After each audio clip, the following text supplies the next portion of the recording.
Paithago haste BJP tanglogo kaisa koktum panda khlaye krak saro ashtabor thung noklani loguthum pandawo ha kotani mantri bokrang nando modi kok narakmani koknote koksil samuti sanai haste ni kebengnai bordoni adong malik sarkani kokno firok murkha BJP Srangsar horo haste BJP tanglogo kaisa koktum panda ringai CPIM ni ojama manik sarkani kokno firok murkha haste ni koktum bedek ni mantri Sushant Chaudhary koktum panda mantri Sushant Chaudhary no kari bomanjaka haste BJP ni asok phangjok Papia Dotto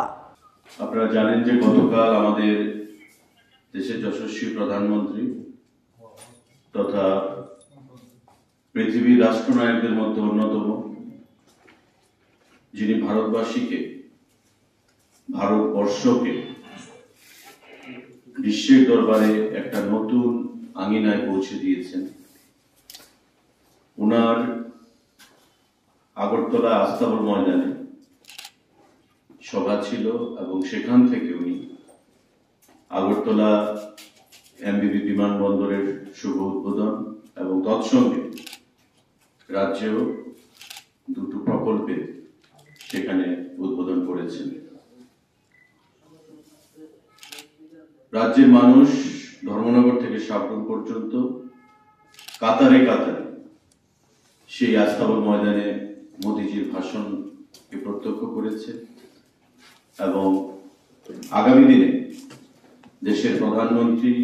রাজ্যবাসীর উদ্দেশ্যে ত্রিপুরাকে নিয়ে কি কথা বলতে চাইছেন সেই জিনিসটাও প্রত্যক্ষ করেছে আমরা অবাক হয়েছি ভারতীয় জনতা পার্টি যে বরাবরের মতো দায়িত্ব জ্ঞানহীন ভাবে রাজ্যের বিরোধী দল তথা বর্তমান বিরোধী দল নেতা প্রাক্তন মুখ্যমন্ত্রী মানিক সরকার নরেন্দ্র মোদী আমাদের দেশের প্রধানমন্ত্রী এই বক্তব্যকে খণ্ডন করে আজ যে সাংবাদিক বৈঠক করেছেন সাংবাদিক বৈঠকে প্রতিটা শব্দ প্রতিটা পয়েন্ট ছিল হতাশার বহিঃপ্রকাশ এমন একটা পরিবেশ তিনি তৈরি করার চেষ্টা করলেন সাংবাদিকদেরকে ডেকে যে উনি হয়তোবা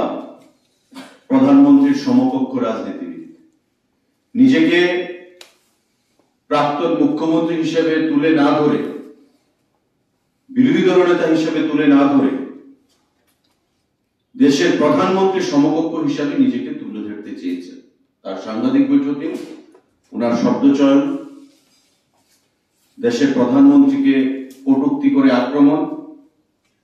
এবং ভারতীয় জনতা পার্টিকে যে ভাষায় উনি আক্রমণ করেছেন তার তীব্র ধিক্কার এবং তীব্র নিন্দা জানাই সর্বপ্রথমে আজকের এই সাংবাদিক বৈঠকের মাধ্যমে সব থেকে বড় প্রশ্ন যেটা উনি যেটা বলেছেন যে ভারতীয় জনতা পার্টি স্বাধীনতা আন্দোলনে কোনো ভূমিকা নেই এবং ভারতীয় জনতা পার্টি নাকি ইংরেজদের দালালি করেছে যেটা তীব্র ভাষা ন্যাক্কারজনক ভাবে আমরা ধিক্কার জানাতে চাইছি কারণ কারা স্বাধীনতা আন্দোলনে ভারতীয় জনতা পার্টি না কমিউনিস্ট পার্টি স্বাধীনতা আন্দোলনে কারা ব্রিটিশের গোলামি করেছে পঞ্চম বাহিনীর ভূমিকা অবতীর্ণ হয়েছিল স্বাধীনতা আন্দোলনের সমস্ত গোপন তথ্য ব্রিটিশের কাছে পাচার করে দিত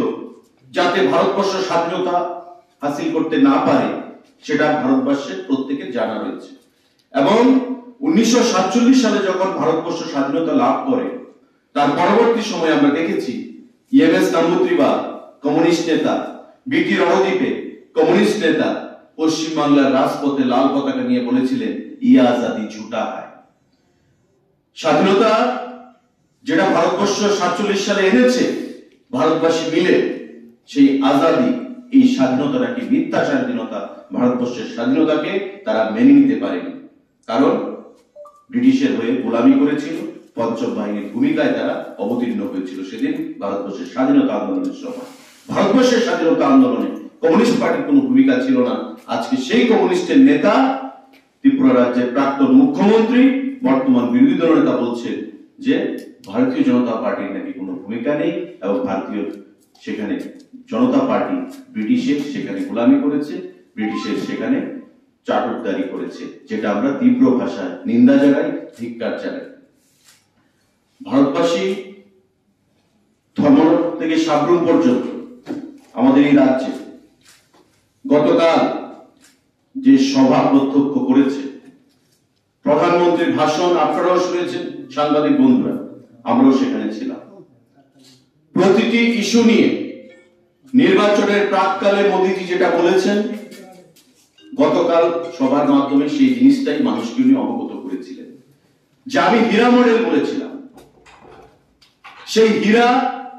আমি ত্রিপুরা রাজ্যকে দিয়েছি। আগামী দিনে মানুষ আমাদের সঙ্গে থাকবেন, মানুষকে আমরা আরো উন্নয়নের নিরিখে অনেক কিছু দেওয়ার আশা রাখছি। সে বিষয়ে উনি কথা বলে গেছেন। কিন্তু আজকে প্রাক্তন মুখ্যমন্ত্রী তথা বর্তমান বিরোধী দল নেতা যে ভূমিকা দেখলাম সাংবাদিক বৈঠকের মাধ্যমে, তার কিছু পয়েন্ট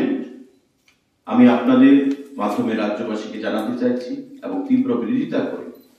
মানিকবাবুকে তথা ওনার দলকেও বলতে চাইছি যে বিগত নির্বাচনে হেরে গিয়ে, পশ্চিমবঙ্গের নির্বাচনে হেরে গিয়ে সারা দেশে যেখানে বামেদের কোনো অস্তিত্ব নেই, সেই জায়গায় আজকে বামেরা দেউলিয়া হয়ে গেছে, কমিউনিস্ট পার্টি দেউলিয়া হয়ে গেছে। তো স্বাভাবিকভাবে ত্রিপুরা রাজ্যে ঘুরে দাঁড়ানো তারা রসদ খুঁজে পাচ্ছে না। তাই পুরানো তাদের যে সিস্টেম, পুরানো যে অভ্যাস, সেই অভ্যাস থেকে তারা বেরিয়ে আসতে পারছে না। আজকে তাই মানুষকে বিভ্রান্ত করার জন্য তারা আবার সেখানে ময়দানে নামতে চাইছে। রাজাখা অগ্লেসমি প্রণমী কক্তম চিনি খরা।